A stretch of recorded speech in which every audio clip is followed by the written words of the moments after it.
All right, well, here it is, the year in rock 2022. What a crazy year it's been. And we're here to cover it all: the tours, the reunions, the drama, the new music, and so much more. My friends Troy and Joe are here, and we're going to run down it all. So sit back, get cozy, grab a drink, and enjoy the show.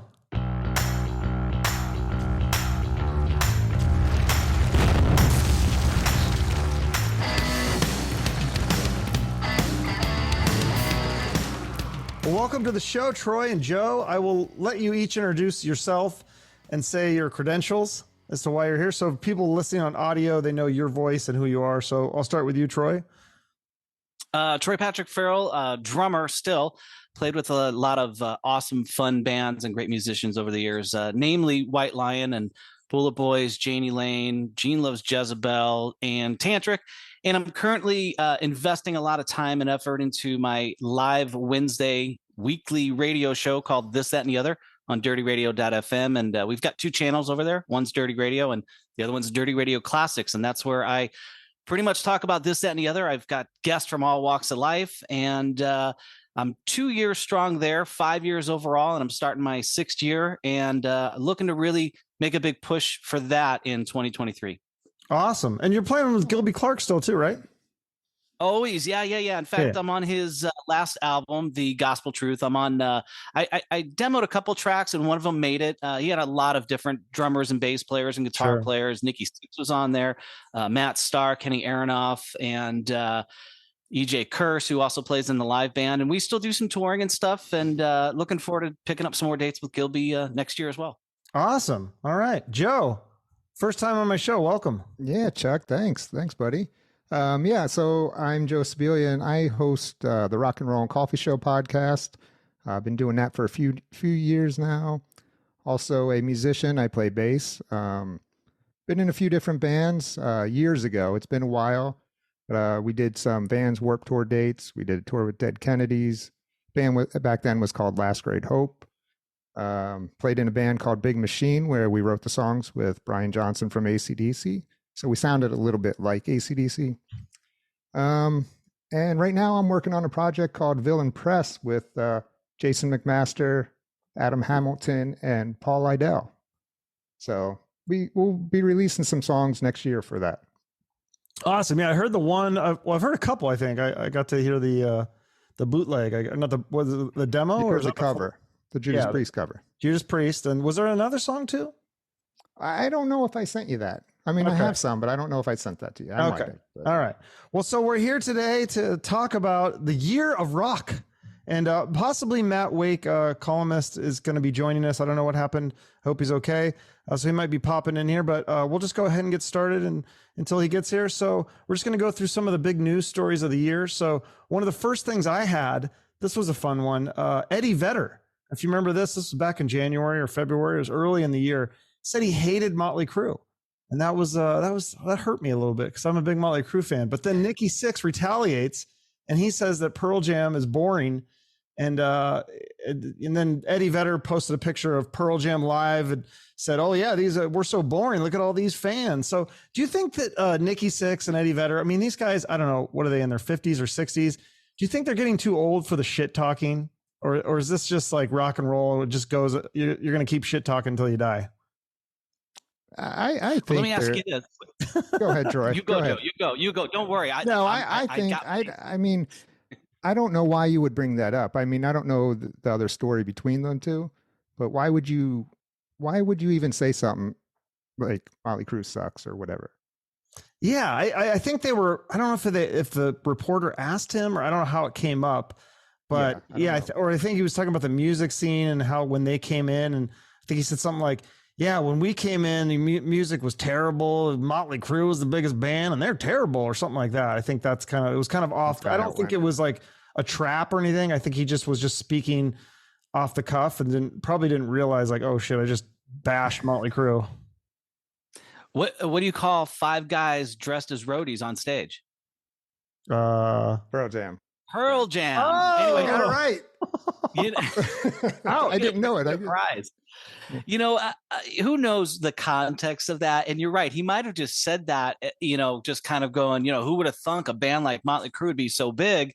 where maybe they don't have the musicianship of I think, listen, everybody lends to their craft their own way, but it's about the songs and the connection fans have. So, when people say Justin Bieber sucks, the kid's goddamn talented. You may not like his music, but you can't say he sucks. I mean, he's talented. Right. I don't like him as an artist. He doesn't float my boat, but you can't say that he sucks. So for Eddie Vedder to say that, but yeah, for, 2 60-year-old dudes, it's like, listen, you've got more mansions than fingers and a lot of dough with zeros in the bank account, man, just be happy for what you have. And I think we're beyond the time of taking digs at each other. And even on a small level, like, when I hear people kind of shit talking me about, I don't even know what, aren't we past that? The playground was a long time ago, and we're adults now. We've got houses and families and grandkids, and talking about all that dumb competitive bullshit. Obviously there's room for everybody because both bands are highly successful. It's a little petty to me. Yeah, I think with Motley Crue, I feel like that's partly how they made their name with the band, was like, chaos and controversy and all that. But with Eddie Vedder, I always felt like he was not like that. I thought he was kind of more just like, he was too cool for that. And so it was just kind of interesting to hear him say that. And again, maybe he was just kind of caught off guard and it kind of slipped out there, like what he really felt. And he probably tries to be more guarded. But also I think as you get older, you kind of just don't care anymore. So I don't think he was trying to start something, but then he clearly did. So kind of interesting. Yeah. And maybe Nikki should have just let it go. Yeah, no, that's not in his that's not in his chemistry. He's not built that way. And to Vedder's credit, if he was looking to get a headline, he went after the right guy, so that's true. Yeah, I know. I know how to play the game too. I know what to say and what guests to have on to get the controversy and get those blabbermouth articles, because that's the only reason I get any sort of recognition with my show, is I have to have some sort of controversy. Somebody says something that gets a blabbermouth article. So another story that was interesting that I didn't even know about this until I started looking back in the history of the year. But at the beginning of the year, Judas Priest got rid of one of their guitar players, Andy Sneap, I think it is. He's a live member of the band, and they got rid of him. But then they released it like a week later because everyone was like, you can't have a Judas Priest with only one guitar player. And there was a bunch of controversy. So Joe, I'll start with you because I think you just did that cover of Judas Priest. So I'm assuming that you're a bigger fan than I am. What were your thoughts on that story? Well, Chuck, you know what? To be honest with you, I don't really know the details of the story. So to answer that question, I remember that happening. Yeah. But I don't remember the details behind it. So you're saying they went out with one guitar player for a little bit? Well, they were saying that Andy Sneap, I think it is. I don't even know how to say his name. He was like the second guitar player, and then they said for I think health reasons or something that they were gonna get rid of him, and they were just gonna continue on as a 4-piece. And then I think the fans were like, screw that, like we want two guitar player. And then also they got rid of, I mean that's been for a while, but they've gotten rid of KK Downing, and then I think Glenn Tipton doesn't tour. I think that's the thing. I think Andy is the touring guy for Glenn, and then Ricky Faulkner is the guy that replaced KK. But I don't know. It is just I think I would have to agree with the fans. I mean, Priest can't go out as a 4-piece, in my opinion. I mean, they need that 2 guitars, kind of like AC/DC. If they had one guitar player, it just wouldn't be the same, or Guns N' Roses. Because although with Priest music, it's not as simple as it may sound sometimes. And I think the 2 guitars going off each other make a lot of the Priest sound. Yeah, because then I don't know what they would have done. Just used like tape, or would they have they just wouldn't have that rhythm? I feel like you're missing a big piece of it. What do you think, Troy? Are you a fan of Judas Priest? Yeah, absolutely. And I did spin Joe's track of another thing coming on this, that, and the other radio show a couple weeks ago. So thanks for sending that to me. It's a killing track. And Jason McMaster on vocals, right? From yes, sir. Toys, and filled in for Accept and filled in for Armored Saint this year. Like on last minute notice, the guy's got respiratory diseases or illnesses. And they called Jason, and he was on a plane and printed out some lyrics, and he was, doing shows, full sold out shows, opening up for Wasp and headlining with Accept. So good on him to keep those guys out there and keep the revenue going. I think the big controversy, you're right, was the 2 guitar versus 1. And then the other thing, not having, I don't know Glenn's status, but definitely with KK, I think that's a real sour spot with the fans. And so it's one thing to not have him and then have him replaced. Now they're going to go to one guitar and not have any of the original guys except for, Rob. And then of course, Travis on drums, Scott Travis. But I think that it was just a combination of Judas Priest is a 2-guitar band. And now where are the guitar heroes? There are none up there. So I think they reeled that back in real quick and figured it out. Yeah, they sure did. Another thing that was interesting to me was Nita Strauss. I don't know if you remember her, guitar player. She was with Alice Cooper for the longest time. And then she did this song with the Disturbed singer called Dead Inside. And I guess this was like a big kind of like a hit. Like it was the first female solo artist to feature in over 30 years in like the rock charts or whatever. So I don't know if it was for that reason or whatever, but she decided she's going to leave Alice Cooper. I thought she was going to kind of more do like a solo thing. But she's touring with Demi Lovato. So do you think that's a good move? Is that a lateral move? Is that a move up? Like in terms of rock, it seems like Demi Lovato's more pop. So I don't know if that's just what she was going after, but I always thought of her more as a rock guitarist. So it's kind of interesting. What do you guys think on that? Troy, I'll start with you. Yeah, I think she adds more to Demi than Demi adds to her. You know what I mean? Seriously, I don't know what Nita's got magic pixie dust or something, because she's a fantastic guitar player. She looks great. She, has been very public about being sober and in shape for a long time and getting her personal life together, which I commend her on, because when you're on the road touring, in any sort of fashion, it's hard. It's easy to fall and to succumb to those sort of desires. And she whipped her ass back into shape. She's like the spokeswoman guitar player for the Rams, and she does all sorts of appearances for them. And then she's got her solo band with her mate, her husband or boyfriend or whatever, who also manages and plays drums. And she goes out and does these solo shows and clinics. I think whatever she's doing, she's doing it right. I don't know if the Demi thing is going to long-term show to be a positive move, but I feel like she knows what she's doing, because every step she takes is in the right direction. So I applaud her. While musically I'm not familiar or really that much of a fan of Demi, who also has her own, personal issues highly documented. I think having somebody like Nita in her band is actually going to help her out. I think ultimately, is that going to be a long-term thing?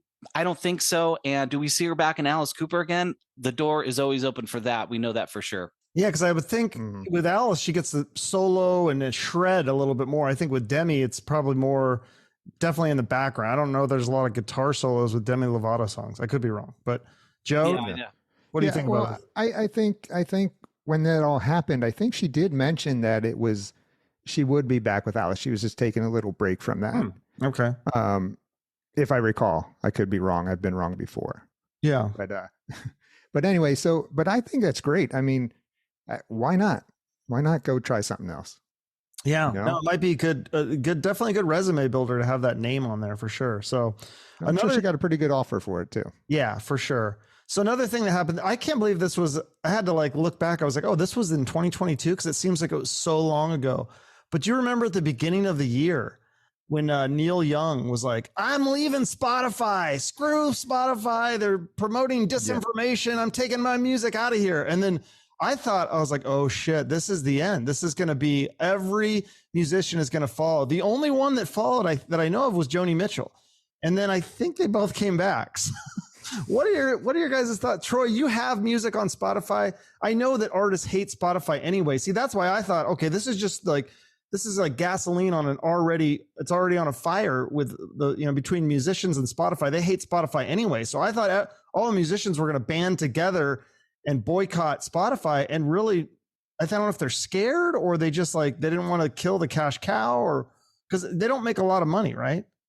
Yeah, I mean, when I see, I haven't published a lot of music or written a lot of music. I should have mechanicals coming in, and mechanicals are when you perform on something, you get the performance, check or whatever for that. And I need to eventually go and hustle for that. But I find it interesting when people, they damn Spotify because, they'll have 2 million streams and make 37 cents, but yet when they get their yearly recap of their streams, they'll post a screenshot and say, thank you, listeners. But meanwhile, it's like, thank you to the listeners for streaming, but fuck you, Spotify, for not giving me my due, and I find it interesting that there's not a structured payout for streams on streaming services. It seems like it's, 0.00000, take a breath, more zeros and a 7 or something per stream, and so you get 1 million streams and it's $50. That seems a little lopsided to me. But I heard him on Howard Stern recently, and it might have been a replay, so I don't know when it actually was recorded, but I don't know that he went back. And the attitude for him was, he goes, yeah, I think his biggest beef was with Joe Rogan and the guests that Joe had on, and plus, Joe's stance on things. And that, it's like, hey, I can't be on the same network that also endorses this. Well, yeah, I get free speech. It's all good, but I don't, my songs and my music and my, whatever soul doesn't align with this stuff. So I'm not going to be a part of it. So, and he didn't care. He didn't really care. He gets enough revenue streams from other places. And I think he sent a big message to them. But then again, life goes on over at Spotify, and Joe Rogan's still there doing a show. So, who knows? But listen, if he doesn't care for him and he knows that he can sleep easy at night knowing that he's not part of this thing that he highly disagrees with, then, good on him to be able to do it. I don't think it tumbled the house down by him doing it, but certainly raise some awareness. But I'm surprised artists don't band together and find a way to get, more revenue from the streams. I don't know even how that works. And it seems like it's a little bit still the Wild West, and the only people making money are Spotify and not the artists. That Spotify, they both need each other. Without Spotify, there's a lot of streams and music not being heard, but without those artists, there's no Spotify, and there's got to be a happy medium, Absolutely. What do you think, Joe? Yeah. Well, I kind of agree with Troy on that. And as far as Neil Young goes, I mean, I don't think does he need Spotify? Probably not. Does Spotify need him? Probably not. So either way, go their own ways and, be happy.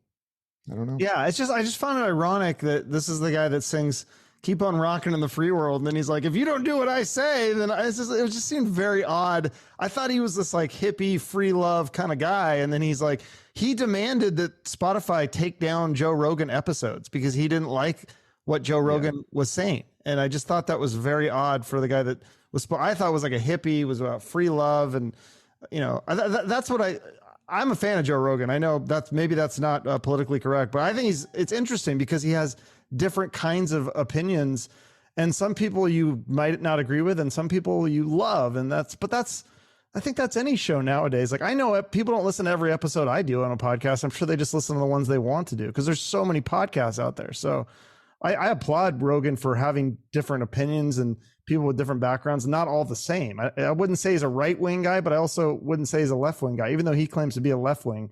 So I don't know. It's just interesting that Neil Young, and again, I thought that once Neil Young said that, I thought but everyone else, nobody said anything. So it's kind of interesting. So, and I agree with you, Troy. I think that you'd think they would be able to band together and either, I don't know if it's boycott or come together on an agreement that I think the Spotify system is cool, but I do think they should get paid at least a little bit more. Yeah. I also see the way that a lot of musicians are making money on other things like coffee and podcasts and merch and all sorts of cool stuff like that. I think that's kind of the future too, and touring obviously is a huge thing as well. Yeah. Yeah. I mean, well, touring, lately, due to the pandemic and bus shortages and fuel going up, touring is actually very difficult. In fact, a lot of bands like Anthrax and, that's a notable heritage act that pulled out of dates in Europe because they were going to come back upside down, meaning, in the red. So, touring revenue is not what it used to be because of how expensive it is right now. And then the other thing is touring was what a lot of bands used to survive because who's buying new music? You put some, bands put out music and it goes up on YouTube or maybe hits radio for a little bit and they get a little spike for a second. And then, a couple weeks later, it's gone. And so they can only, think about the physical album sales. I mean, that's not even a term we use anymore. Everything's streamed. And so while there is a revenue stream there, reflecting on Spotify, it's not what it used to be. It's not, a quarter a song or whatever when it played somewhere in Kansas City or something all over the nation. That business model is gone. And so touring is really what bands leaned on. And now the last couple of years, that's even been very difficult. So it's a little upside down right now in the world. Definitely, for sure. Touring, I mean, you can correct me, Troy, you know more about the touring aspect, but as far as I know, you budget your tour. So if you're out on the road and someone comes down with COVID or something, you got to cancel 2 or 3 shows, your budget's all screwed now. That's why you're calling Jason McMaster to come in and fill your shows, you know?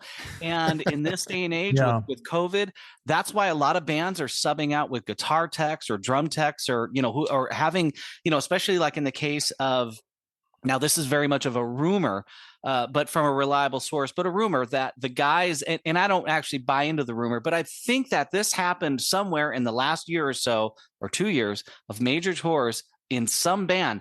The rumor was that the guys in Classless Act all had to rehearse with Motley Crue as each guy, you know, to replace the drummer, the you know, guitar player, the singer, the bass player, right? In case one of those guys went down, to keep the tour going. Now, like I said, very much a rumor in that instance, but I definitely believe that all these A-list bands that are out there have guys waiting in the wings. So if somebody goes down, you know, because you lose one show, and like Guns N' Roses, that's $1 million. And then it trickles down to the local help, the touring help, the bus driver, you know, the hotel. That's it is a big deal. And the bigger the band, the bigger the deal. So a lot of these bands now have, you know, second and third guys waiting for the phone call. And if somebody can't do a gig, boom, there's another guy in there. There's a sub up on the stage. You don't recognize them, but whatever, the show goes on. Yeah, no, fascinating. That's a really good point. So with new music that's coming out, which we'll get to our top 5 albums and songs of the year, but some of the biggest songs, 3 Days Grace and Shinedown. It says, I read that they each have songs that topped the Billboard mainstream rock songs chart. The fact that they have both been topping the chart since the early 2000s and keep trading places for band with most songs to top the chart. It elicits discussions about the staleness and dormancy of modern rock radio. So, Joe, I'll ask you about that, because I like some of the 3 Days Grace songs. I'm sure I like some of the Shinedown songs, but it does seem like rock in terms of new music is kind of stuck in that like 2003 or 2005 ish kind of mold of rock. And there hasn't really been a lot of innovation in terms of new rock bands. It seems like they're either just regurgitating older stuff. You've got like like the Greta Van Fleets who are kind of doing a Zeppelin thing. And then you've got just this like Shinedown, 3 Days Grace. That's kind of that 2005 rock that's just kind of stayed the same for the last almost 20 years. What do you think? Mm-hmm. I agree. I agree with that. Now I will say I don't listen to a lot of regular radio. So I don't know a lot of the new stuff that is coming out, unless it's something that I saw on, someone told me about, or I saw it on social media and checked it out, or, you know, that's how I hear about new music nowadays. Most of the time I'm listening to your podcast, Chuck. Oh, thank you. So, but yeah, so, I mean, Shinedown, great band. I love Shinedown. I had Eric Bass on my show, the bass player for Shinedown, and he was talking about how, I think at that time they just beat Van Halen for the most #1 singles or something like that. Mm-hmm. But there has been no new music since, like you said, the mid 2000s that I can think of. Like that, in terms of that sound, I feel like rock stopped evolving. There's things that, you know, I like some of these newer bands and I like what they're doing, but it doesn't seem like there's a new sound. See, I thought like 9 Inch Nails and that kind of thing, I thought that was going to be the next phase of rock. I thought it was going to be more of an industrial thing with, you know, with electronic, but I don't think that stuff really took off as much. No. Troy, what do you think? Well, I like that the guy that plays bass in Shinedown is Eric Bass and not Eric Bass. Right? I think that's truly brilliant. That's awesome. You know, you mentioned Greta Van Fleet and, you know, how they took from Zeppelin, but, you know, Zeppelin took from a lot of the Chicago blues guys, you know, so it's all about, you know, and this will go back to my, or when we get to the top 5, remember this conversation, a lot of the bands in my top 5 are sort of like throwback bands, brand new bands, kids that are in their 20s. And here they are playing music, and I'm like, wow, this sounds like old kind of 70s stuff, but it's their new take on it. And I'm like, wait, how old are these guys? You know, so everything old is new again. I don't know if the Billboard charts are dictated by, a request and streams or what. It's so different when we had dial MTV and used to call your radio station and request a song that was like, wow, we got 100 phone calls today and 70 of them were for this band and, whatever. I don't know if it's just based on airplay. And, listen, I don't know if Paolo's around anymore, but who's greasing what wheels to get their new music played? I don't know if I even trust those charts anymore. And how is it gauged? How is it, right? How do they realize that? So I don't even know, is it based on plays because people want to hear it, or because the station is behind it, or because it's in the station's best interest to get behind it? I feel like that stuff, that old Paola stuff is still around, and that. Well, and there's a lot of like buying streams, or I can't remember who it was. Some rapper, somebody was telling me about, had like a bunch of like smartphones all playing his song on repeat over and over again to get his plays up. Is that like buying followers on Twitter and bots? Yeah, it's the same kind of stuff. I mean, that stuff goes all over. But a lot of times with the followers, you can kind of tell, because people will buy the followers and then it's like, and then their posts get like 3 likes, and you're like, wait, well, you have 1 million followers. Why is your post only getting 7 likes? Like, well, that kind of goes with the band that I was associated with, and there were. The number may not be right, but the point is the same, is that there would be, 1 million followers or whatever. And then, and I'm like, wow, that's interesting. But, why is this not bigger than what it was, and why, when the band posts a video, there's 2 likes and 1, retweet and 1 comment? Like, that's weird. There should be, at least 1%. There should be at least, 1,000 likes or whatever. So, I don't know, that has ever been a good thing, to look bigger than what you were. And if anything, I always thought that if I discovered a new band and I was like, oh my God, these guys are awesome, and I'm going to like them, I'm going to share them and whatever, I got in from the ground up. But then, here's a band that comes out, all of a sudden they have 1 million, nobody's ever heard of them, nobody knows who they are, but they have 1 million things. You're like, oh, this is like, I don't know, it's weird. This is weird. Like, they're super popular, but yet nobody knows them. And so you don't feel good about finding them, but you find a band that's got like 1,000 likes and whatever, and they got a little juice here and there. They play a couple cool opening gigs. You're like, ooh, I want to get in on the ground floor on this, because I want to watch these kids grow up, and that's exciting to me. So buying followers and doing all that other stuff, buying streams, the payola, I don't know. It's a little weird to me. So my point is, 3 Days Grace, are they getting the spins because people want to hear them, or because they're just being pushed by the big machine? Well, I think it's just because it's safe, right? Like they are, people know them, people like them. I think that 3 Days Grace and Shinedown do have a big following. And then it brings me to my next story about the Foo Fighters. So like the Grammys come out and the Foo Fighters win. What did they win? They won all the 3 of the rock music awards: best rock performance, best rock song, best rock album. And I feel like it's just because like it's the Foo Fighters are safe. Everybody likes the Foo Fighters. They're still putting out new music. Give it to the Foo Fighters, right? And then I guess Dream Theater won best metal performance. But I feel like there's just too much safety in rock. I want some new, exciting. Who's the new Guns N' Roses, where you're just like, oh, these guys are fucking crazy. These are, you got to see a show. This is insane. I feel like it just doesn't exist right now. I don't think we have one. Not yet. I know. I hope that it comes, but yeah, it just makes me think of like the safety thing with let's just play these safe bands, safe for the Grammys, safe for the awards, all that kind of stuff. I don't know.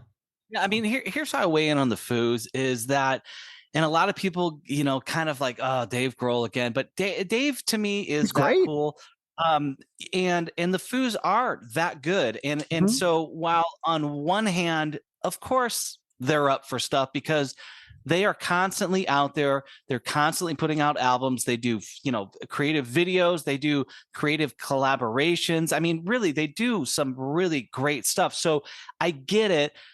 But on the other hand, you're right. I don't give that much credit to the, the award shows, because they're not that smart and they're not that intuitive. No. So while it is okay to give it to the Foo Fighters, that's an easy thing to do. I don't feel like they're looking outside the box. And Foo Fighters should always be involved in any rock category.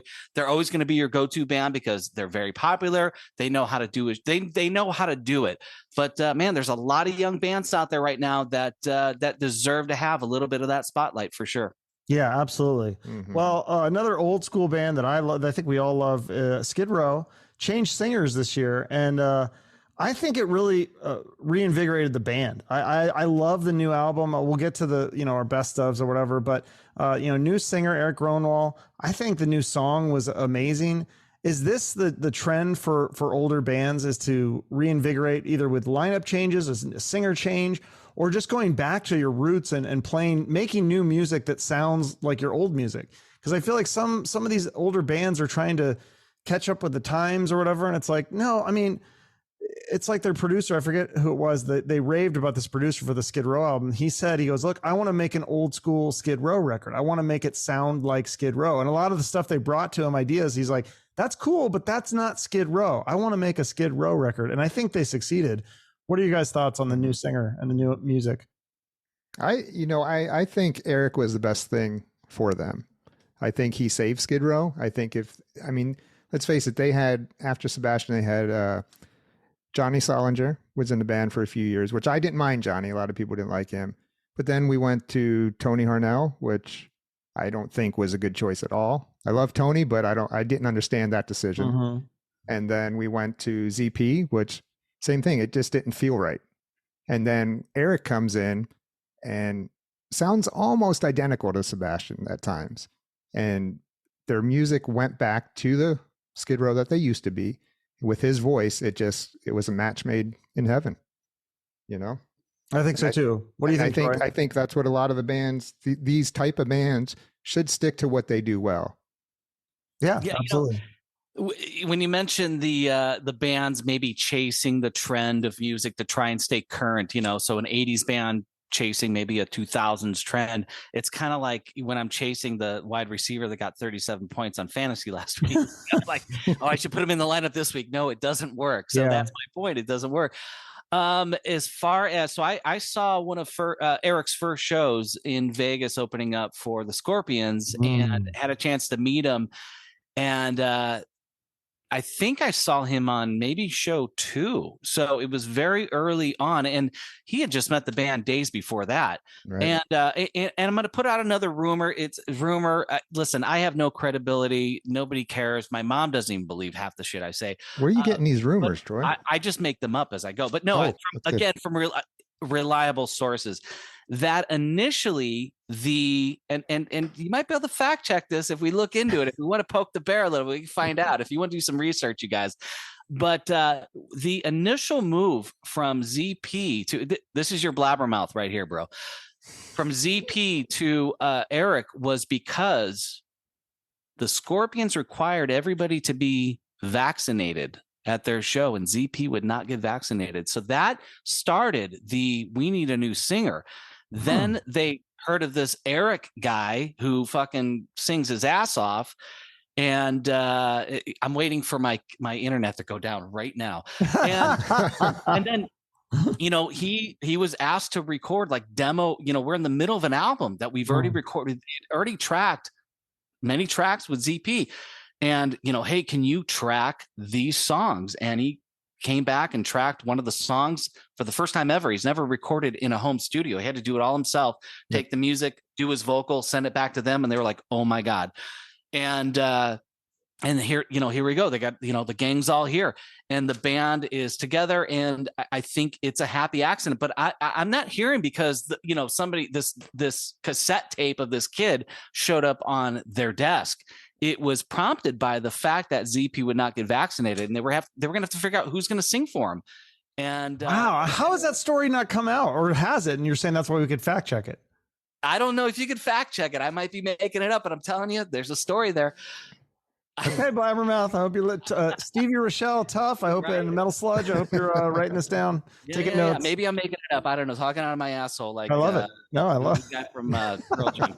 But Anyway, as far as the nostalgia acts sounding like nostalgia acts, I think that's what they need to do. And I think that album sounds like the Skid Row that we all know and love. And is it Sebastian Bach? No. And I'm okay with it. They put on a great show, and there's, 3 of the original guys and the main songwriters up there.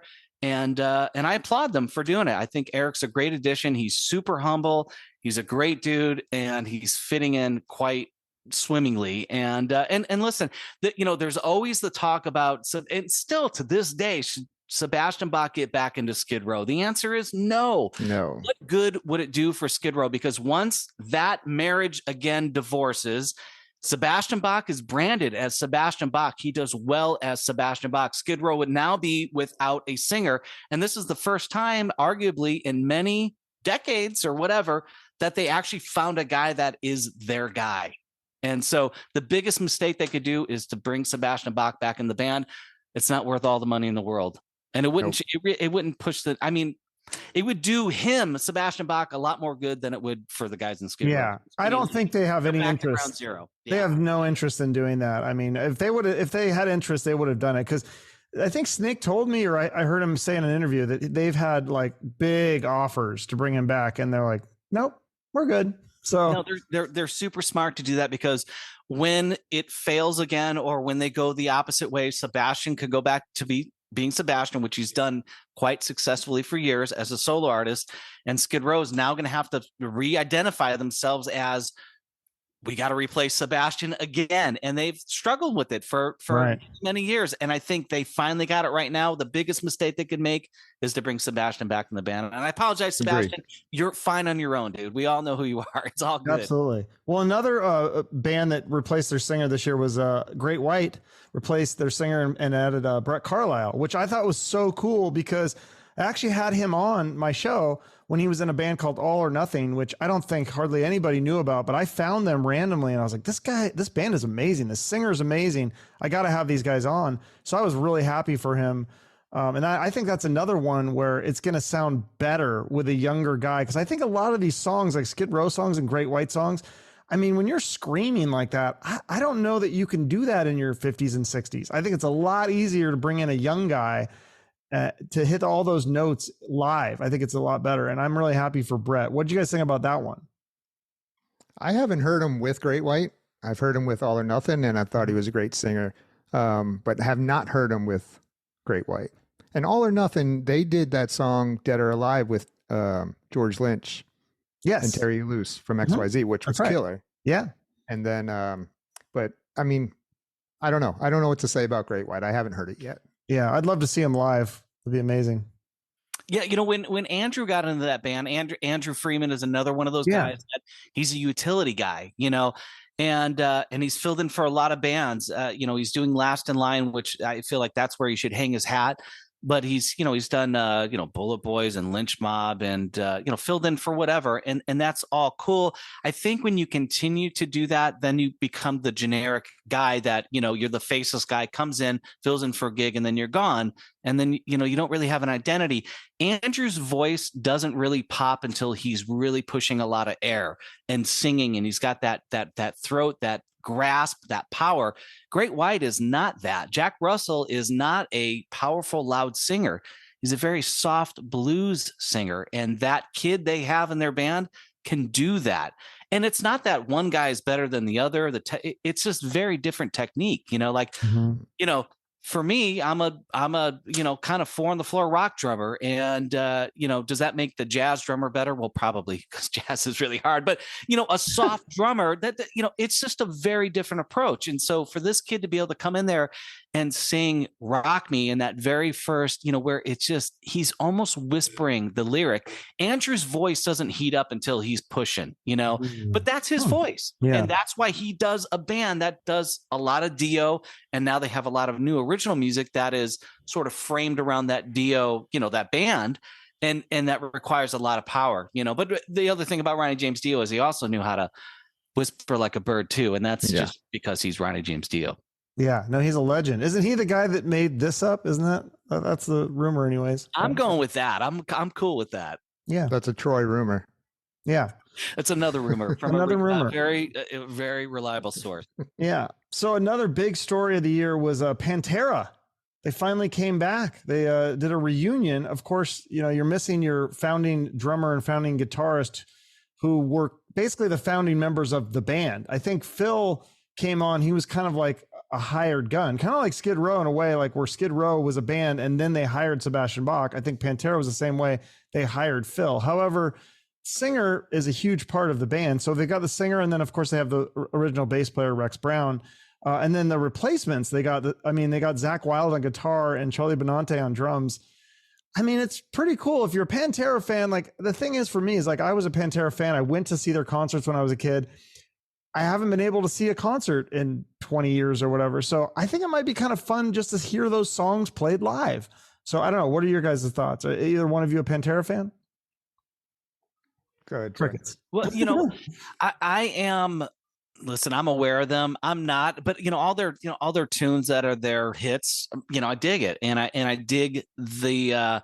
There's a time and a place for Pantera, but no, they don't really. They're not in my playlist at all. But I'm certainly aware of them. And not so fun fact, but a fact is that Vinnie Paul, the last live concert he attended was Tantric in Vegas, a show that I played, and then it would be 2 days later that he passed away. And I would see him. I didn't know him. I mean, a lot, like he's a friend. Like if you lived in Vegas and you went out a lot, he went out a lot, and he knew everybody and was kind to everybody. He and I didn't really know each other, but we knew each other, and I felt like he was aware of me in some weird way. I don't know why, just, oh, hey, that dude's a drum, whatever. And I would see him like at Vamped in Vegas. And we'd just give a little hi. I'd be on the way in. He'd be on the way out. He'd have an entourage of people. And I don't know if it's just because he was just that way, or if he just like, oh, I think I know that guy, and I met him on tour with White Lion. We after a party played in Texas. We went to their bar. And I don't know if he remembers that. I don't know, but just a great dude. And so 2 or 3 days after he went to the Tantric gig in Old Town, Las Vegas, that's when he passed away. And I was like, wow, that's the last live show that he went to. And that's kind of weird and interesting to me. And you know what I mean? But he was just super kind, even though we didn't talk, we didn't hug or anything. We just kind of gave just a nod. Like he just was a cool guy. As far as them going out, Eddie Trunk likes to call him Pantera 2.0. And part of the big deal, not the big deal, but part of the connotation is that there's two guys in the band. But, right now, Rex Brown, I think, is just recovering. So it's kind of Pantera 1.0. I want to call the band, if you're going to go out there and call it a Pantera, tribute or whatever, ode to, I think it should be called Pantera Retribution. And then you highlight the word tribute, because it is a tribute to Dime and Vinny and to the music of Pantera. And I have no problem with those guys going out there and doing that. Should it say the Pantera logo like it is? I don't know. It's all about branding. It's all business. I don't know. I don't know how fans feel about it, but they certainly have the tails wagging of the promoter dogs out there for sure. Yeah. Well, I think they have the blessing from the families, supposedly. And so Rita's on board and everything. So it's just interesting because you have Quiet Riot, who I know I think Rudy Sarzo is back now, but I mean for a minute there was literally 0 original members of Quiet Riot, and they were still a band. I guess people were kind of pissed about that too, but I don't know. It just makes you think what's going to happen to a lot of these bands? Eventually, is Quiet Riot ever going to end? Is it just going to keep going? I mean, it makes you wonder. But why does it need to end, though? Really? I mean, what does Eddie Trunk always say? Fans vote with your wallet. So if people are paying for it, I guess that'll just keep continuing. If people want to hear those songs, it's like I had on, really obscure, but I'm a big fan of the Rocks Gang. I loved that band. I discovered them in the 90s in Seattle. And I'm sure they had broken up by the time I was over 21 and could see a show. And I don't think they ever came to Seattle. So I had that guy on and I was like, dude, when are you going to do a show? Is the Rocks Gang? Are you do some select shows? He's like, no, I will never do a show as Rocks Gang. I was like, okay. So, but it's I want to hear those songs live. I think it would be fun. I don't think they're big enough to have a tribute. So I don't know. It's kind of one of those things. If there's enough people that want to hear the songs, I think that they'll continue on and just keep making music.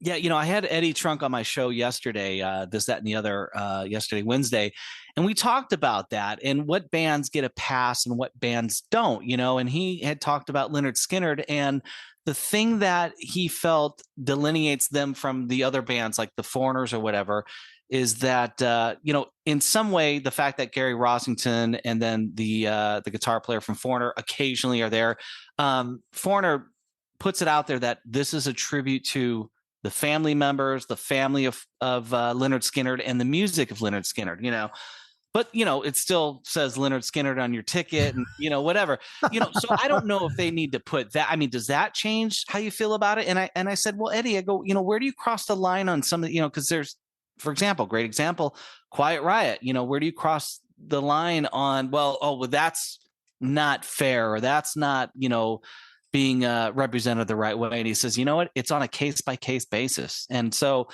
I guess you have to do your due diligence and look up to see who's in the band and see if it's okay for you. But, the thing about Foreigner that he felt that Foreigner got a pass was, well, Foreigner was never a band like, for example, Aerosmith, with a Steven Tyler and a Joe Perry, or a Bret Michaels and CeCe DeVille, it was pretty much a faceless band, so they get a pass because no member really stood out, but their catalog was so strong, which I find that to be very interesting, because you put a line in the sand, but then you move it based on, well, nobody cared about the guys in Foreigner anyway. They loved the music. So it's okay being Foreigner, and it's okay for Foreigner to not go up there and say it's a tribute. But for Lynyrd Skynyrd, they have to go, or they get a lot more respect for the fact that they say, hey, we are doing a tribute to the music, and to everybody that's been in this band. So it's a weird thing. It's a weird thing. Back in the day, and Eddie and I talked about this yesterday, if one member changed, even if the drummer wasn't there, it was a big deal. Now today, you're lucky if the drummer's even, aware that his band's still touring. I mean, how drummers are. Yeah, so there's another one then. So you had Van Halen, which I don't think this happened, but this was a rumor. Jason Newsted from ex-Metallica, he did an interview and he said, yeah, Alex Van Halen approached him about participating in a possible Van Halen tribute tour with Joe Satriani, Jason Newsted, and then I don't know if it would have been Roth or Hagar, maybe both. But that's kind of interesting to do a Van Halen tour without Eddie Van Halen. I mean, would have Alex Van Halen, but I mean, really, it's the band was known for the guitar player, right? I mean, that's a really interesting one to me. And what do you think about that? I'm not sure how that would work. That would be weird, in my opinion. You called it a tribute, I guess, but I don't think it's going to happen, right? I hope not. Well, I think as long as Mitch Malloy's singing, here's the thing about that. First of all, going out and doing a tour, I don't think so. Doing what Foo Fighters did for Taylor Hawkins, doing a, having your main guys, obviously you have Alex, but where's Michael Anthony? Have Wolfgang involved, have Roth, have Hagar, have everybody put their gloves off and give Edward Van Halen the proper send off, and how many guitar players out there would love to do a tribute to their hero and be a part of it? It might even bring Vito Bratta out of the woodwork. You know what I mean? Yeah. But that is the weirdest story of 2022 in my mind, because Newsted came out and then it sort of got denounced and it didn't get, it was like, no, this can't be real. It was so and then weird. Satriani's like, no, it's real. Yeah, but it just seems like a bad idea that actually probably should have never been. Listen, we come up with ideas, we brainstorm, we try and be creative.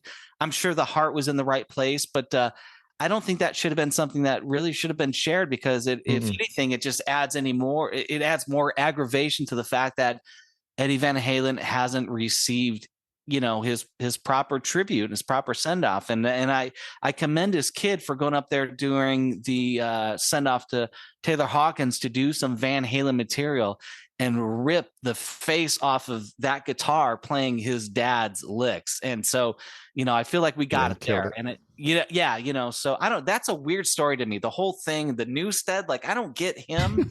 Where does he come into play here? It's so weird. And Satriani's obviously great, but Is he the guy? I don't know. Like, I feel like there's other guys that would wave the flag maybe a lot better. I don't know. The whole thing is so weird. That was a weird one. Okay, this is another weird one. The Nirvana, Nevermind. I don't know if I can say this with a straight face. So the kid that was on the cover, the baby, the naked baby on the Nevermind, that's naked in the pool. He sued the band for child pornography. Like, what is this, like 30 years later? 30 years later, he's saying that he was abused or what? And I think what happened, they finally, I think they threw the case out because it was just ridiculous. I mean, this is a kid who bragged for years, like, I'm the kid on the Nirvana Nevermind cover. And then he sues the band. I mean, that was just so cringe to me. That was probably the weirdest story of the year for me. Yeah, well, that doesn't make sense. Go ahead, Troy. I'm going to say I think it helped hurt his dating. Listen, that whole story is beyond bizarre because I think he thought maybe he would just get like an out of court settlement or something. But yeah, he's been at like conventions or whatever, and he's had something tattooed. I think he has Nevermind tattooed on his body or whatever. And I think he went to court, 2 or 3 times. He kept swinging the bat and missing. And ultimately the court says, you cannot bring this case anymore here. And rightfully so. And it's like, dude, I don't know the motivation. I don't know if he's got rent due or something. But yeah, that was a weird thing. Like, embrace that and be, he was like saying I was exploited and whatever. And it's like, I don't really know the story, but I think pornography has to involve some sort of weird intent or whatever. It's a baby in a pool. I mean, it's like, if you can sexualize that, he's the one that sexualized that. Nobody else did. You know what I mean? So yeah, it's weird. It is weird. It is weird. I got to get that guy on my show. Oh, there you go. Yeah. Pick his brain, figure out what he was thinking at that one. Obviously another huge story of the year, Motley Crue, Def Leppard, the stadium tour. It finally happens. I think it was, I was just reading today too, that it was actually the biggest tour of the year, which is like, again, it goes back to that theme of there's no new rock bands. We're all just like living in this past era, which was great. I love that era, but it was interesting that was the biggest rock tour of the year, over grossed $173 million. And Nikki Sixx is saying, people said rock is dead. Well, suck my dick because it ain't dead. Like, so I don't know. Did you guys see the tour? I saw it in Phoenix. We missed some of the opening band. We got there just in time for Poison. Poison was good. I realize I don't think I like stadium tours very much. I think the acoustics are not very good. And I paid for a good seat, was like 30 rows back, but even 30 rows back is so far away in a stadium. So I was just, I don't know. I think it's going to they're going to tour again. I don't know that I'll see it again. I don't know that I really need to, but I said that last time too. I was like, I'm done seeing Motley Crue. And then I always end up going. Did you see it, Joe? I think it was a great tour. I didn't see it, but I understand why it was so successful. I mean, you had 3 of the biggest bands of that era together. I work part-time at a retro store and we sell a lot of concert shirts. And I'll tell you, Motley Crue, Poison, they go to the 15, 16-year-olds coming and buy them. Motley Crue is probably their top-selling shirt. Wow. So a lot of these kids that are hearing this music now have never had the chance to see these bands. So I think that helps with it. And also, the parents that have kids that were into that music are taking their kids to see these bands now. So I could see why it's very successful. Yeah. I think we talked about this, Troy, when I was on your show. I can't remember if you had seen the show or not. Yeah, I missed it. That's and right. I'm okay with that. I think the fact that those guys went out and did this arena tour where they sold nearly 38,000 tickets a night, doing a rock tour with, the likes of Joan Jett, who's got some roots in the 70s. And, of course, Motley, Def Leppard, Poison. Poison had the best slot of the night. And then bringing out a brand new band like Classless Act, I think it was very well done. With that being said, I don't know that I would go see it either, because unless you're, side stage or kind of right up there, it's not, as I get older, it's not really my cup of tea. But I love that they went out there and did that, and they're flying the flag for rock and roll. And so I applaud them doing that. And I think it's cool that Def Leppard and Motley are going to continue. They're doing some dates with Alice Cooper in the States. They've got, and I'm sure we'll hit on this, they have a brand new guitar player in John 5, which will be an interesting dynamic. And I'll comment on that when we get there. But I think it's cool. I mean, listen, it's 2023 when this happens again next year. And Motley Crue, who started in the mid 80s, 83. Well, I'm sure, way before that, but the first album came out, 85 or whatever, but I'm sure there's a demo that, but they're still out there 40 years later. And I think that is fucking awesome. Yeah. Did you think still selling out? Yeah. Did you guys think it was awesome when Tommy Lee showed his dick on Instagram at whatever age he is? I mean, that was a little strange to me, but at the same time I was like, well, that's Tommy. I mean, I guess, but at the same time I'm thinking, isn't he kind of too old for this kind of shit now? He's got like an OnlyFans and stuff, and he got up when I went and saw him and he was like, all right, everybody, show your tits, and then all the guys show their dicks, and I was like, what? Okay, aren't we all kind of too old for this shit? I don't know. I mean, there's a part of me that loves him, but there's a part of me that goes, I feel like I'm too old for this shit. I think that's Tommy. I mean, Tommy's got to be Tommy. Yeah. You know what I mean? He's always going to be that way. You think so, though? I mean, yeah, I guess so. He's going to be like the old perverted guy at the retirement community, like pinching the girls' butt, the nurses' butts and stuff.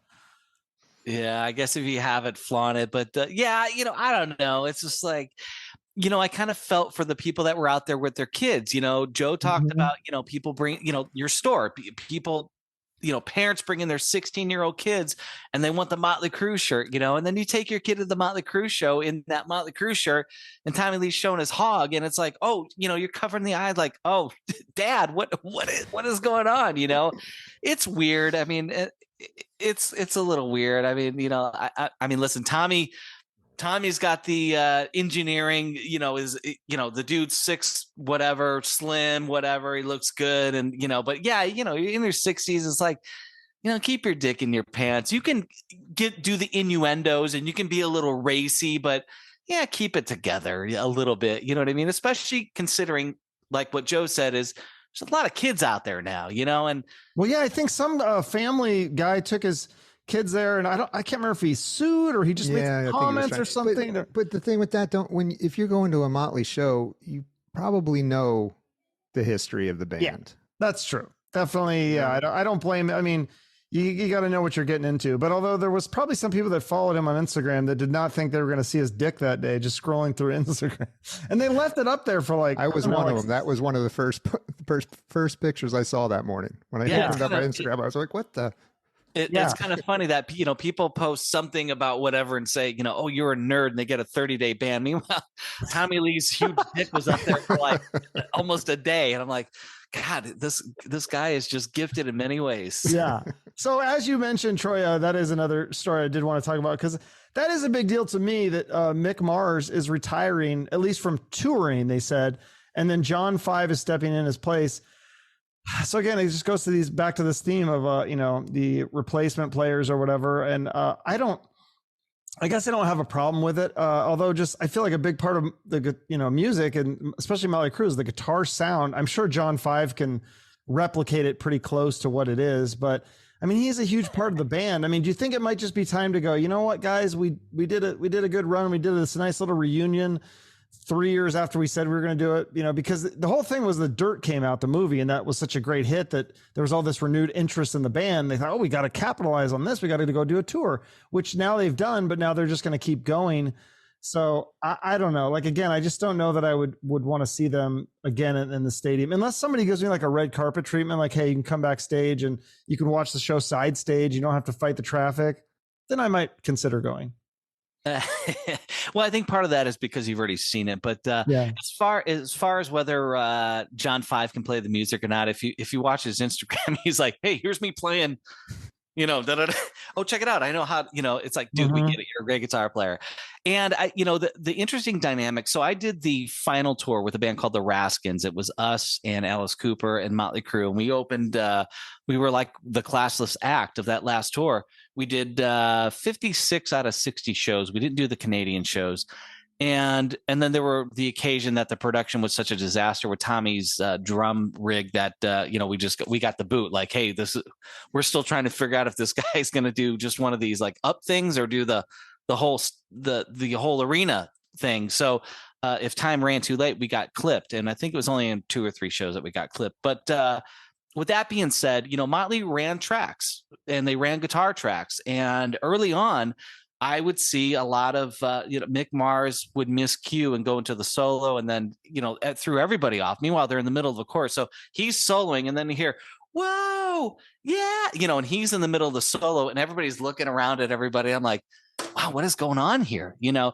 I think it'll be interesting because I'll be surprised if they run as much tape as they currently do with John 5, because John 5 is a mother trucker on guitar. And I think he's going to be like, hey, let me do this because I can do this. He's a fantastic guitar player. And so should they hang it up because Mick Mars is done? I think Mick Mars has been done for more years than Mick thought he was, and if he's in pain, don't put him up there. And if they want to go out and tour, I don't know. I thought their final tour was the final tour. There was, a little bit of a selling point on that. And then here they are, they come back, this many years later. And it's like all those people, like, it's kind of like getting you think you got the last Tom Brady, touchdown in football. And then the motherfucker comes back and it's like, God damn, I should have sold it at the auction. That's right. I remember that guy. Didn't he pay like $1 million for it? And then like 2 days later, he said, I'm not retiring. Yeah, something like that. That's hilarious. It's kind of buyer's remorse, same thing. But yeah, whatever. Let him play. Everybody else is doing it. I think John 5's a great fit for the band, and he's got a lot of history with Motley Crue, and whatever. Why not? Yeah. Well, you had a guy on your show that this is kind of an exclusive interview that you had, Troy, was James Kottak from Kingdome Come. I think I tried to get it. The guy like doesn't have social media or something. I don't know, but he got fired from Kingdome Come. Like, what was the story with that? That was kind of a big story, I guess, because I think was he already fired from Scorpions or stepped down, and then he was in Kingdome Come again, and then they fired him from Kingdome Come. Wasn't that his band? Yeah, I mean, he's certainly one of the OGs of that band. So as I understand it, the reason why I had him on was because he had played a show at the, I think it was the Bang Your Head or Sweden Rock Fest or whatever, and he was up there, just slugging it like it was not happening, and a lot of people are going, oh, well, and James lost his gig with Scorpions due to, I will say substance abuse. I'm not sure which one, or whether it's alcohol or something else, and I think he's got a, pretty public record of having some alcohol issues. And anyway, so, and this is right around when Tommy had broken his ribs, right? And missed the first couple shows, and had Tommy Clufetos, who played with Ozzy or plays with Ozzy and had played with many other bands, was filling in at least, initially the whole show. And then initially then after that was like 5 songs, and then Tommy would go, and then Tommy Clufetos would come in. Anyway, short story long is that when they played that festival and he was playing all the music super slow, I reached out to him because I have a personal relationship with him. I'm like, hey, what happened? People are thinking that you're out there drunk or drugs or something, and he said, I fractured my ribs. And I said, well, how'd you do that? And he said, well, I fell out of bed. And I said, were you drunk when you fell out of bed? And I think that was the thing, but that was an honest question. Like, okay, you fell out of bed, but were you drunk when you did that? And he's like, so he had fractured some ribs. Apparently he's in Kentucky right now. And I think he's just on the sidelines. And, I don't think you can fire him from Kingdome Come, but they're like, listen, if we're going to do some shows and honor our commitments and people are going to pay us money, they need to make sure that we have all of our members here. Mm-hmm. And so, and I hope that the reasoning for this is for better health for James, and that they put him on the sidelines because they care about him, and then preserve their commitments. And I'm all about that. Listen, business is business, and, personal is personal, and you can look after your guys and look after your business at the same time. So I think he's on the sidelines. I don't think he's fired from Kingdome Come, as far as I know. So, but yeah, that show got picked up, and it's my biggest show to date on my on-demand podcast site, where it's got 70,000 listens on it, and it by heaps above any of the other ones that I've done. So, and I appreciate James coming on and just telling me how it is. I mean, the guy's an honest, open book, and when he falls down, he'll cop to it, and I respect him for that. So was he drunk then, or? No, he was not. He said he was not drunk. Okay. He said he just had a misstep, fell out of bed, and just fractured some ribs. And if you fracture a couple ribs, it's impossible. And he said he couldn't breathe, and he admitted that they are on a click for certain songs of their show. And he's like, I couldn't even keep up to the click. I turned it off, because I was just trying to play as fast as I could, because they were doing that song. It's one of their faster ones. I can't remember the name of it, but so he's like, I had to turn the click off because I was nowhere near it, and I just did the best I could, to stay up. Yeah. So Joe, you ever played Injured? Do you like it, by the way? Do you like it? Was the song? Okay. Yeah. Have I ever played Injured? Yeah. Have you ever played Injured? No, I can't say I have played. I mean, I guess bass would probably, drums is such a physical thing. So I would think that would be rough. I broke my hand. I broke my hand last fall. Did you play? And you kept going? Playing softball on a Sunday, and I was in my car driving to a Gilby Clarke rehearsal on Monday. I had my entire hand taped up, and I had to change the way I held the stick. And we had 4 days of rehearsals before we went to Mexico, because a Gilby Clarke gig is like, kind of far and few between. So he likes to get together and refresh everything. Sure. And I broke this metacarpal right here on the ring finger, playing softball, which is something I've been doing for, probably 2 decades, on the Sunday before I had to drive down there. I said, Gilby, I'm okay. I'm going to figure this out, but I'm not going to have a lot of power in my snare hand, and we ended up getting through the gigs. And once we got through the rehearsal, the gigs were a couple weeks later. And then ultimately I finally started getting some strength back. So I still have a lot of pain there, but I don't compare it to what James went through with a rib fracture, because that, that's your breathing, and that affects your breathing. Yeah, that's a big deal. So I commend him for being honest and saying, yeah, I fucked up and I fell and I couldn't get through the gig, but he went up there and played. Yeah. All right. Well, that's all I have for the news stuff. Do you guys have any other news stories? Did I miss anything? I mean, there's tons of other things. I mean, band member changes and all that stuff. And we'll do the Memoriam thing too, but is there any other big news stories that stood out to you guys? Joe, you got a few? I thought the McMaster's thing was a pretty good news story, how he just filled in, like we already mentioned on the show. Yeah. But I mean, that's a pretty big deal, I think. Yeah. He filled in for the singer of Accept. And then also, was there another one too? It was Armored Saint. Armored Saint. That's right. Yeah. On the Wasp tour. Yeah. I think he did at least 2 shows. And then one of those 2, or maybe it was 3 shows. One was like a hybrid where he did part of the songs, and then the Armored Saint singer, is that Joey Vera? I'm not sure who the singer is. I'm not. Yeah, that sounds right. He was starting to work his way back in, so he did like a half show. So John Bush. John Bush. John Bush. Joey Vera's a bass player, right? That sounds right. Yeah. Okay. I mean that's why I'm saying. That's why I say don't believe my rumors. To me, that takes a lot of balls to do something like that, especially as a singer. It's not like a drummer or a bass player just filling in. I mean, the singer, you're the front, not only the front man, but you've got to figure out the melodies, the words. You've got to go over those songs and kind of have a good idea of how they go. Yeah, no, you don't necessarily have to know all the words. You could read the words, but you kind of have to know how the song goes. Yeah, I've heard stories like that where people had like a day or 2 to learn the songs, or learning them on a plane and listening to them over and over again. So it's good, but singing that's one of the hardest. Although I will say, I mean, I don't know. Would you take the words with you? I would if I was a singer.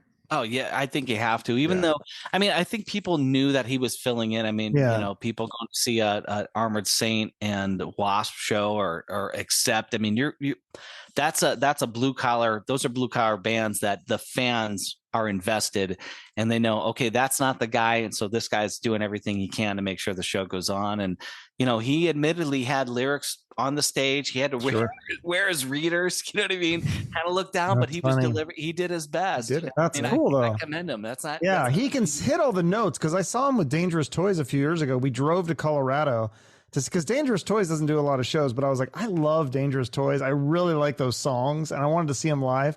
they killed it. It was amazing. It was so that's cool that he was able to fill in for those guys. Yeah, he's an excellent singer. You should hear I should send you the demo we have of the original stuff. His range on those. Oh yeah, for Incredible. Sure. Any other news stories of the year? Well, I had a couple that because I thought that you wanted a little. I had a couple, so we discussed. Yeah, anything Motley I missed? John 5 thing. Yeah, here's a couple. I mean, so think about this: the Dave Ellefson thing. I'm just going to do this just one time. My DNA is all over that. So on, Dave Ellefson, getting. Sorry, I know it's so tacky.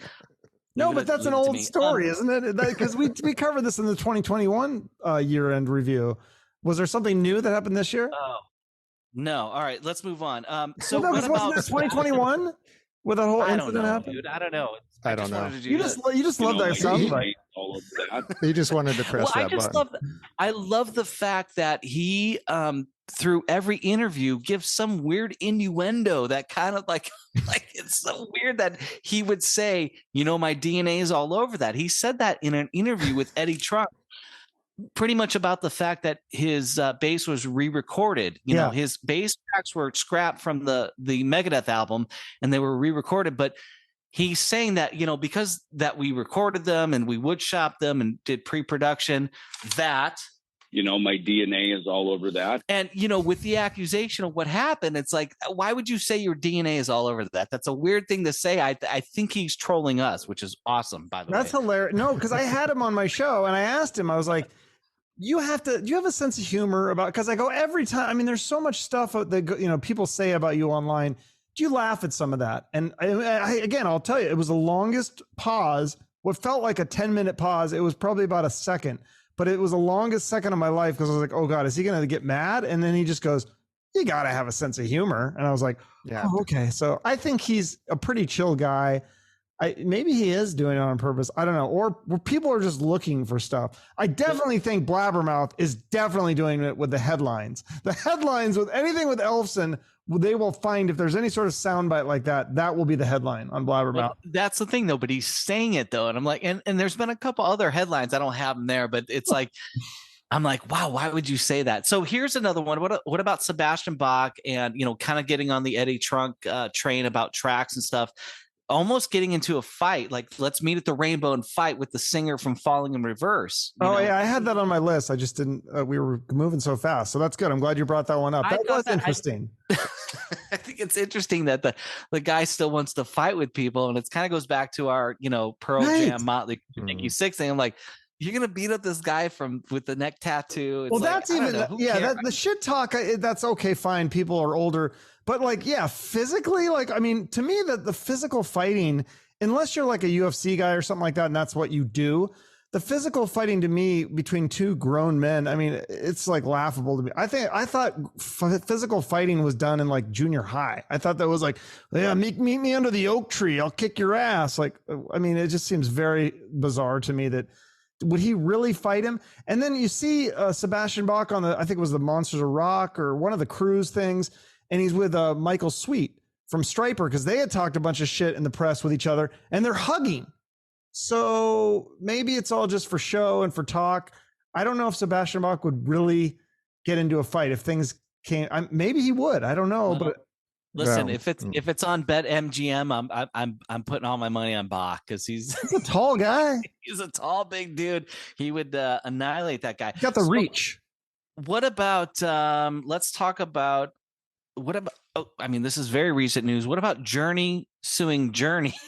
I saw that one too. They just announced this big tour, and Neil Schon is suing and cease and desisting Jonathan Cain about playing at Mar-a-Lago, saying you can't play "Don't Stop Believing," and then also the lawsuit on the credit card. But meanwhile, they're doing a huge tour campaign for 2023, and I'm like, wow. Wait, let me get this straight because I don't know that story either, but. So they're suing each other, but still going on tour? Yeah, apparently, although now they're talking about getting, Raleigh back or whatever. Who was the original singer? Is that Greg Raleigh? No, Steve Perry from Journey. No. Before that, I think that's Raleigh. Yeah, there's a guy before Perry. He's the one out with Bret Michaels, going on the Bret Michaels thing, right? No, that's Steve Augeri. There's so many. Too many And it's Steves. not just No, but it's funny. just I Scott saw Soto that. can get out there. Yeah, I saw the Journey thing too, and I just thought that was, I don't know. It's so weird. It goes back to what we were saying earlier with the political thing, where people were. I just don't know that it's always a good move for bands to get political. I guess if you're Neil Young, like you're probably most of your fan base is on the left, but if you're Journey, like maybe it's split. I don't know that like all the Journey fans are Trumpers, so you might lose a lot of fans, and people really don't like Trump. So no, well, here's the thing. That's the whole thing. And Neil's thing is like, listen, we're not political and we're not religious. We're a band, and for you to go play a very polarizing person's party or whatever it is, it's because you have a fiduciary duty to do best by the brand and everybody that's involved in that. So when you go do something like that, so polarizing, so I sort of get it. Now, can Neil Young stop him from playing Don't Stop Believing at somebody's fucking party? I don't think so legally, but he can certainly make his life a little bit more miserable. I don't know what the business thing is, because I feel like Neil's trying to get Jonathan Cain out ultimately. There's a whole thing about the Neil credit Sean, card. not Neil Young. Neil Sean, yeah, correct. Yeah, I think he's trying to get, because for a better part of the last few years, he's been the sort of the manager or whatever the band. And then there was the lawsuit about the Amex card, and that I think Jonathan Cain was suing Neil about misusing this credit card, or maybe it's vice versa. I don't know. Everybody's suing everybody, but meanwhile, there's a 2023 World Tour happening. I'm like, how is this going to go down? I think that's a pretty weird. It seems a little excessive though, too. I feel like 50% of the country is conservative, and so like this guy's going to go down and play at this guy, which I understand a lot of people don't like him or whatever, but at the same time, there's a lot of people that do. So I don't know. I mean, it's kind of like you have to kind of accept that in the same way. You got to just let him do what he's going to do with the Journey. I don't know that it's necessarily. I mean, obviously you can't hide it, right? I mean, if the guy's conservative, he's conservative. He's not going to hide it. I mean, people go and play liberal things all the time, and people don't freak out about things. Katy Perry's playing the Joe Biden ceremony and all this stuff, and nobody really cared. I think if you're in a band, it's very different. And if you're going to play a Journey song, which is a band, and it was co-written by other people, I think you have to respect that and respect the boundaries. If he wants to play Jonathan Cain's greatest hits, go do it. Go be Jonathan Cain of Journey, and here's my favorite hit.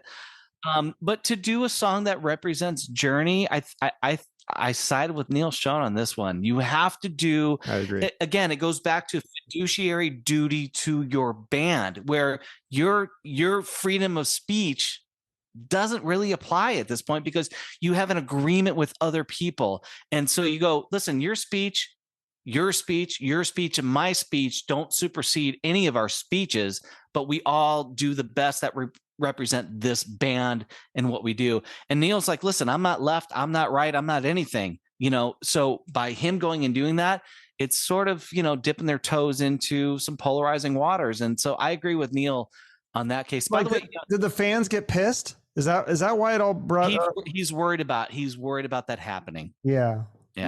So it is a business. So yeah, I mean, it's like you said, if they're in the partners, then they got to. But then again, listen, Neil Sean sent a dick pic to some chick that got publicized too, and that's probably not good for the brand either. So I don't know.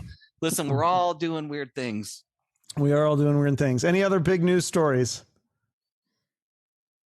before I go to the Memoriam? I think that's all I have, except for this. Okay. My DNA is all over that. All right, that's it. I won't ever do it again. All right. So yeah, I mean, Memoriam 2022. We lost some great people, as always. That's unfortunately the way of life. I don't think 2022 was as bad as other years, but Taylor Hawkins, obviously that was the big one.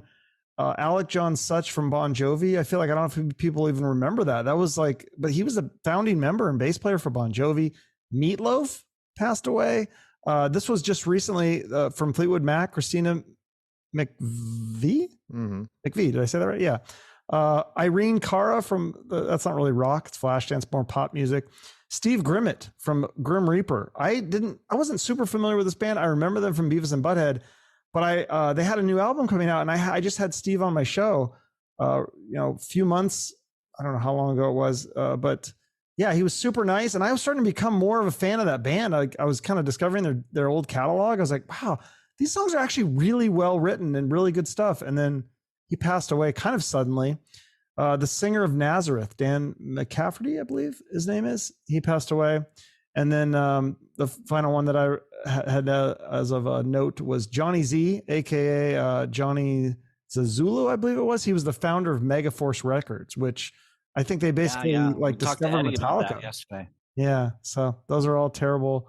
I think the Taylor Hawkins one was the biggest shock. I think he's only 50 years old, and it's just always weird when these people in their 40s and 50s are dying of drug stuff. I just feel like at what point do you kind of dial it back from the drug and the alcohol? I'm not saying you can't have a couple beers or you can't even smoke a joint, but it's like when they start doing like the opioids and stuff and they're mixing what did he, Taylor Hawkins had like, it was like opioids and joint and it was THC, opioids and antidepressants and alcohol. I mean, it's just like 4 different things in his system when he died.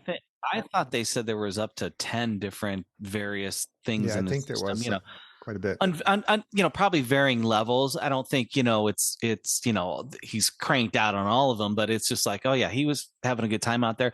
I got to tell you, I mean, yeah, it's very sad and think about the impact that has not only, on the surface on his band and on fans, but I mean, think about his family and his kids. And, I'm sure his intentions weren't to like, I'm going out in a blaze of glory today, but, man, you gotta be at some point responsible. And, the reality is that, when he first got in the Foos back in 2001, he was almost dead, and got sent to the hospital for an OD.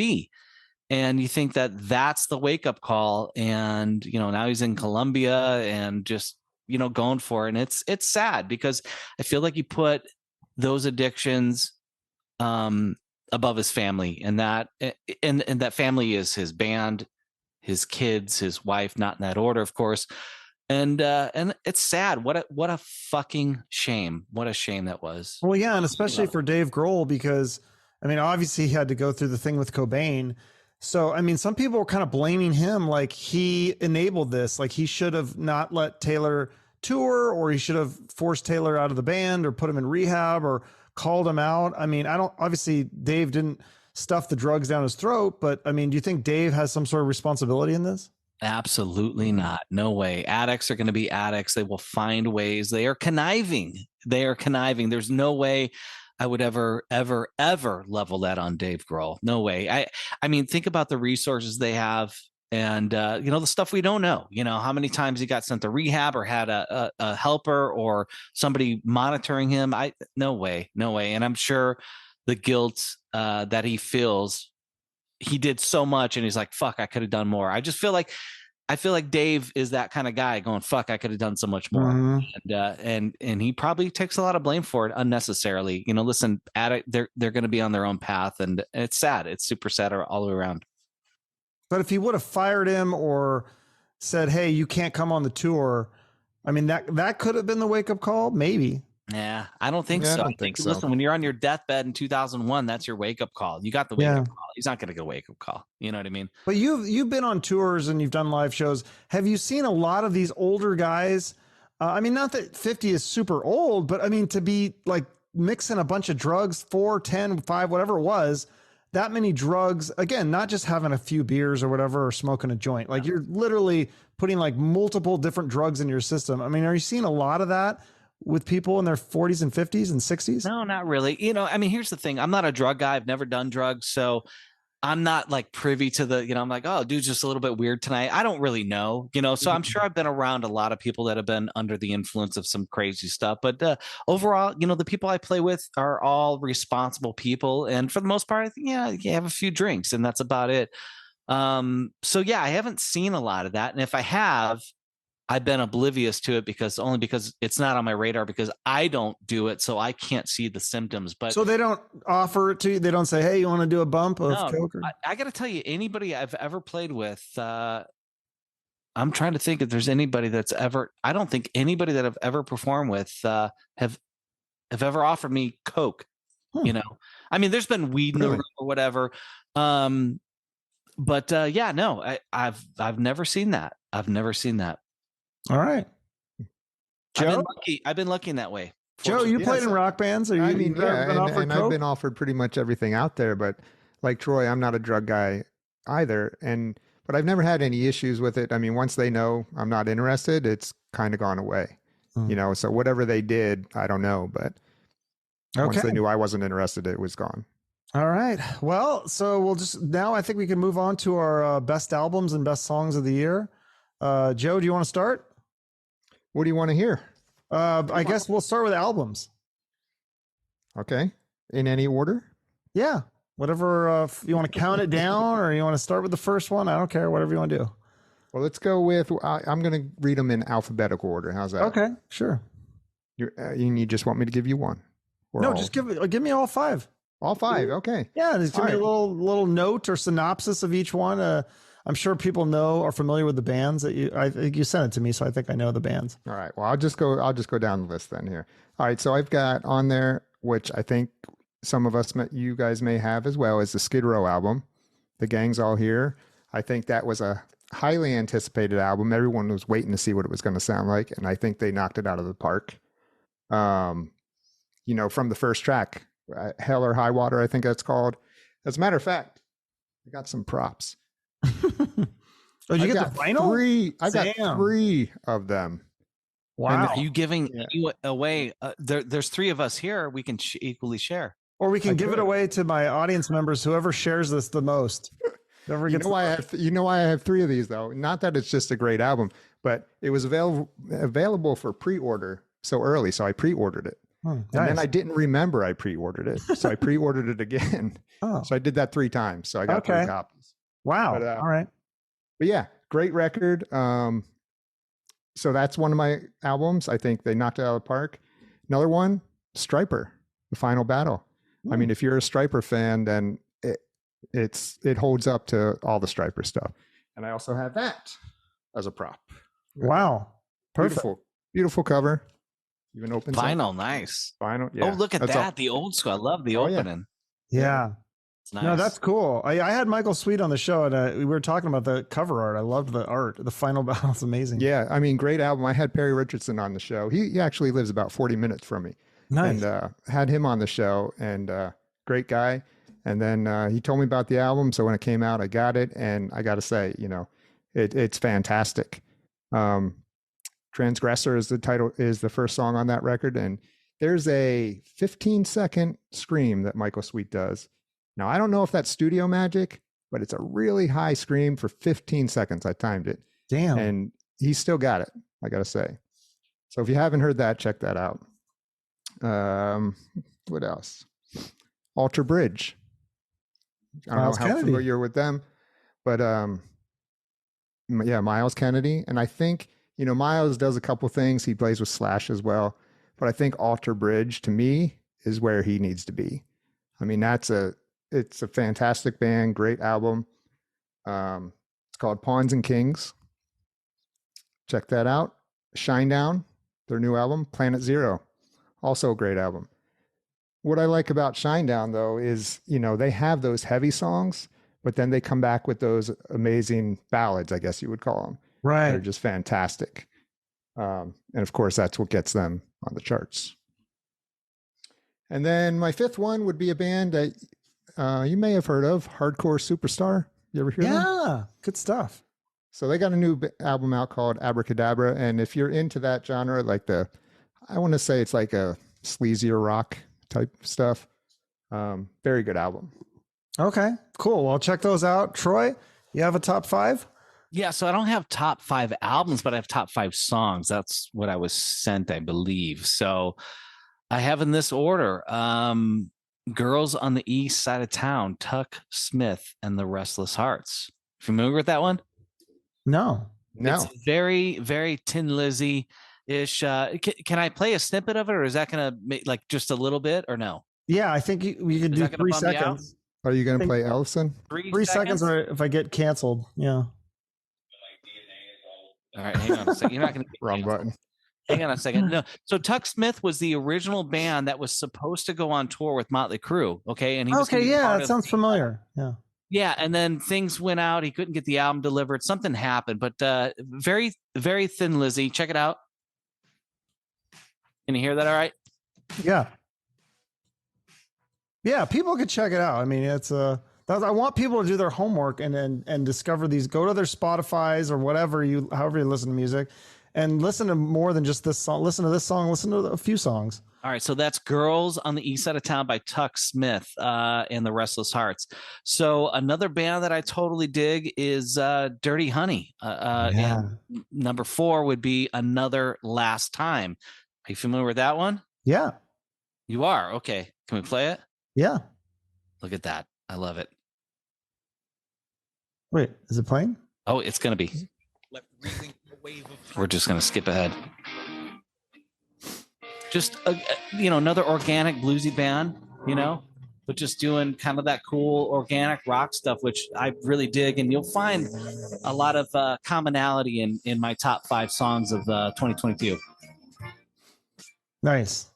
All right. And then another one of my favorite artists. So I will admit that, originally the visuals is what grabbed me in. And this is an artist named Dorothy. And she's got an album and song called Rest in Peace. And she came out, she's been out for a few years, but the last album she put out is amazing. She did a tour with Hailstorm, I think, or the Pretty Reckless, but she's awesome. Sam Bam Colton is her guitar player, also in Faster Pussycat. Yeah. Check out the pipes real quick here for a second. Blood on my hands, what's done is done. Lifted by the road with the crows. So again, another organic band that's just doing very cool stuff. And she's BA in my opinion. And then the next 2 are the same band. All right. And I tried to find like, God, there's another band. Again, these are my top 5 songs of the year, not my top 5 bands. And this band is the band that opened up for Joan Jett and Poison and Def Leppard and Motley Crue, and that would be Classless Act. And this one is All That We Are, and they're just they're just super cool. The singer is a little weird. He's kind of like a Mike Patton, kind of like an Eric Dover, just a little off. And he's also known as a solo artist, but he also fronts this band. And I think the marriage between these 2 guys, between Classless Act, and because I don't think he was the original singer, is awesome. And he's just a little out there, enough to make it a little ooh. And he's also very, the band is very kind of like old school. So check this out for a second. I don't know if I can hear it. Can you hear it all right? A little bit. Which song is that? This one's called All That We Are. Yeah. That's a great this song. Dude's one of those trippy, think of Mike Patton, right? I mean, just kind of out there and just a little quirky, and it's not an act. It is the real deal. And my number 1 song of 2022 again is Classless Act, and this one's called Circles, and it's a ballad. And I was like, wow. My friend Margot in the Midwest, who tunes into my show each and every Wednesday, and also used to be my band manager when I was 17, said, you have to check out this song. I was certainly aware of the band, but she's like, check out this song.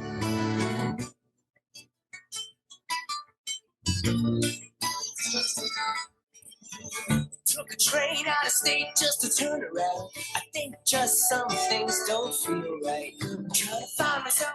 So again, check out Classless Act. They are out there, digging in the trenches, playing in clubs, and just doing whatever they can do to stay afloat. And if they're out there playing in your town, and a notable extra that I missed, of course, anything by the Struts. Yeah, I'm sorry, good band. By the Struts, and then honorable mention, because I love the bands that are brand new, so I'm gonna go that direction. But I gotta tell you, this blew my mind.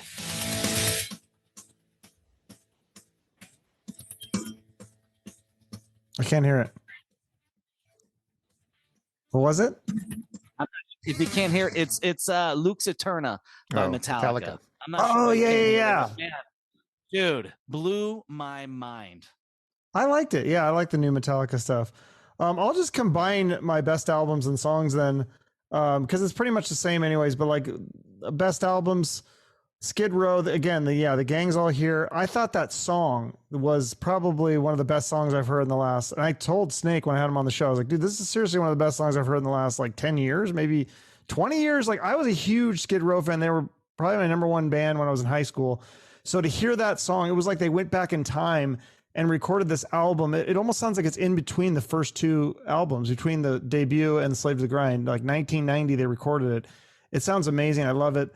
The whole album's great, but the first song, Gang's All Here, the first single was amazing. I really liked the new Muse album. I'm a huge Muse fan. The song We Are Fucking Fucked is just a great song, and it's so accurate. And so if you like that kind of electronica stuff, it's a little bit, that's kind of more the modern rock. That's kind of where I thought rock was going to head. That's good stuff. I also had Classless Act on my list. Welcome to the Show, the album.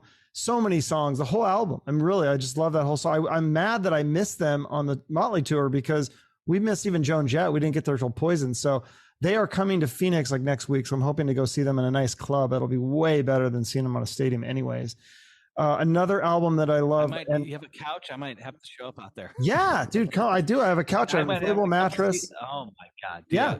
They're playing couch surfing. Yeah, it's amazing. My couch is super cozy as long as you don't mind cats climbing all over you. Like I got 2 cats, but my wife's name is Cat, so I'm good. Yeah, there you go. Another album and song, Lit. The new Lit. I've had both of the brothers on the show. I think I had the guitar player a couple years ago. I had the singer this year. He seems like a really cool dude. They kind of grew up in that like 80s rock phase and played on the Sunset Strip, and then as the music scene changed, their band changed, and I think the name changed because I forget what they were called something else. They're basically a hair band, so you can hear those roots. It's very melodic stuff, and the new album Tastes Like Gold. It's really amazing. And the song I think it's called Drunk on a Plane, which I thought there's a country song named that, but either way, it's a great song. Drunk, and it's funny because it's one of those things where I looked at my Spotify and it was like, this is your number one song. This is the song you've played the most because it's so catchy. And then finally, I would say actually my number one album, I would say the Skid Row song is probably the best song. And also that Lit song is really good. But my number one album, I feel like every song was good, is actually the Black Moods. My local, I got to give a shout out to my guys here in Arizona. Great band. Their newest song, newest album, Into the Night. It's one of those ones where every song is good, especially like the first song is called Youth is Wasted on the Young. Great song. The singles are like Hollywood and Saturday Night, also great songs. But if that band ever comes to your town, definitely catch them. They put on a great show. They're younger. They have energy. The singer, he's the singer and guitar player. It's just a trio, and he kills it. Josh Kennedy. He's a great singer, great guitar player. They do a few covers when they play live. Great band. So that was actually my number one album of the year. So those are my music choices for 2023. There was a lot more that I listened to, some of the ones you guys mentioned and many, many more. So check out the music that you like, but check these new ones out if you haven't heard them already. Yeah. All right. And then we have some new albums coming out in 2023. New Metallica, which again, you mentioned that song, Smashing Pumpkins, Godsmack, new Steel Panther, new Paramore, new The Killers, new Dope. So there's a huge list. Is there anything that you guys are looking forward to in 2023? I'm looking forward. You mentioned Paramore. I had them on one of my songs, that This Is Why tune. Yeah.